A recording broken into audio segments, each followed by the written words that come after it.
So I was on TechCrunch and I came across an article. And it's about an anime. I've never watched this anime. People might keep me in the comments, but I've never watched Ghost in the Shell. But I know what it is. My cousin had like this big Ghost in the Shell poster at his crib. But the article was how the classic anime Ghost in the Shell predicted the future of cybersecurity 30 years ago. The year is 2030. An infamous mystery hacker known as Puppet Master is wreaking havoc on the internet, breaking into the so-called cyber brains of several humans, as well as every terminal on the network. As it turns out, the Puppet Master is a creation of Japan's Ministry of Foreign Affairs. In other words, the Puppet Master is what we would call today a government-backed hacker or advanced persistent threat. In this case, however, the phantom hacker goes rogue and is wanted for stock manipulation, spying, political engineering, terrorism, and violation of cyber brain privacy. I'm going to have to watch this. No, I just was thinking that. That is the basic premise of the Japanese anime cult classic Ghost in the Shell, which marked its 30th anniversary this week since its debut was based on the chapters titled Bye Bye Clay and Ghost Coast from the first volume of the eponymous manga released in May 1989. To say that the story of the Puppet Master was ahead of its time may be an understatement. The World Wide Web, essentially what flourished from the internet as we know it today, was invented in 1989, the same year that the first volume of Ghost in the Shell's manga, including the story of the Puppet Master, hit newsstands in Japan. In the manga, when the Puppet Master gets caught, an official from Public Security Section 6, an agency under the Ministry of Foreign Affairs, explains that they had been after the hacker for a long time and they profiled his behavioral tendencies and code tech patterns. As a result, we were finally able to create a special anti-puppeteer attack barrier, the official says in the manga. At the risk of extrapolating too much from a couple of sentences, the reality is that what the official is describing is basically what cybersecurity companies such as antivirus firms do every day to stop malware. Not only do they create so-called signatures based on the malware's code, but also based on its behavior and properties known as heuristics. There are other elements of the plot that turn out to be prescient. This is actually pretty good. This is like, I like stuff like this because it could tie in something that people are interested in and connect them to it. You can watch it. You can watch it on Adult Swim, Prime, or Netflix. Clock it. At the beginning of the Puppet Master investigation, Major Motoko Kusanagi, the protagonist and the commander of the Counter-Cyberterrorism Unit, Section 9 hacks into the network of the Sanitation Department to track a garbage truck. These days, government hackers who work for intelligence agencies often break into large networks to spy on a specific individual targets rather than to siphon data out of the hacked network itself. While that happens, one of the garbage men confesses to his colleague that he hacked into his wife's cyber brain because he thinks that she's cheating on him. And you know it's funny, robots gonna be doing that for real. Man. Right after we find out he's been using a computer virus he got from some programmer, this is clear case of tech-enabled domestic abuse or even stalkerware, which TechCrunch has investigated extensively over the last few years. As it turns out, the abusive garbage man had no wife. His memories were all made up. His ghost, essentially his mind or consciousness, was hacked by the Puppet Master with the goal of using him to hack into the government.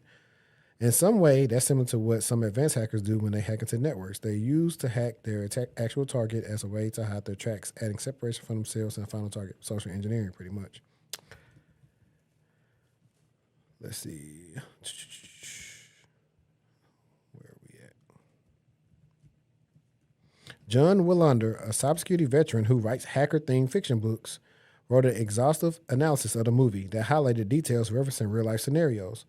Willander gave examples like hackers reusing known exploits or malware to make attribution more difficult, investigating malware without alerting the authors, and infecting yourself with it and using computers for industrial espionage. Obviously, the manga and anime take the basic and realistic premise of the Puppet Master as a hacker into more fantastical directions. The hacker, which turns out to be an advanced artificial intelligence, can control humans through their cyber brains and is self-aware to the point that, spoiler alert, it asks for political asylum and ends up proposing to Kusanagi to fuse their ghosts, essentially their minds.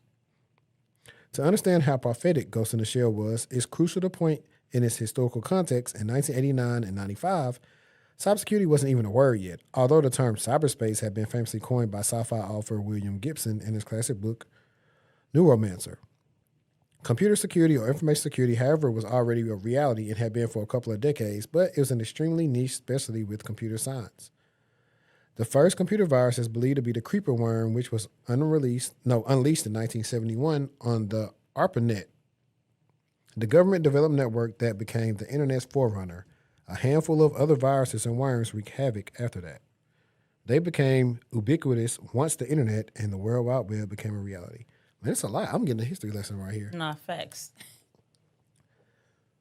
Perhaps the very first documented government espionage campaign on the Internet was one discovered. My eyes watering bad. Perhaps the very first documented government espionage campaign of the Internet was the one discovered by Clifford Stoll, an astronomer by training who also manages the computers at Lawrence Berkeley National Laboratory in California. In 1986, Stoll noticed a 75% accounting error in the network, which eventually led him to discover that a hacker had broken into the lab systems. In the end, the hacker was identified and found to have been feeding information from the lab and U.S. government networks to the Soviet Union's KGB.